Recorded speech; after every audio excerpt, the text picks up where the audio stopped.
பெரும்பாலும் தான் climax first fix பண்ணிடுறேன். பண்ணிட்டு அதுக்கப்புறம் இப்படியே இழுக்கிறது பின்னாடி. வணங்கானில் கூட அந்த மாதிரி தான்.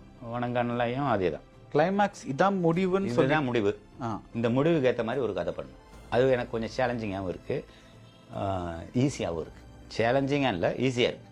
நீங்கள் பேக்வேர்ட்ஸாக எழுதுறீங்கல்ல, எப்பயாவது நம்ம இந்த கட்டத்துக்கு வந்துட்டோம், இப்போ அந்த முடிவு சரியில்லை, அதை ஆக்சுவலி அந்த இப்போ நம்ம வந்து அது தோணுனதே கிடையாது? இல்லை இல்லை.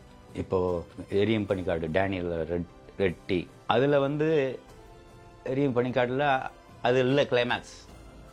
நான் நாவல் படிக்கிற போது, இது சினிமாவாக எடுக்கிற போது இந்த பொண்ணு அந்த அதே இடத்துக்கு அவனோட குழந்தையோட அந்த பொண்ணு வர்றது கிளைமேக்ஸாக இருந்துச்சுன்னா நல்லா இருக்குமே அப்படின்னு சொல்லி நாவலில் இருந்தது கிளைமேக்ஸை நான் மாற்றிக்கிட்டேன்.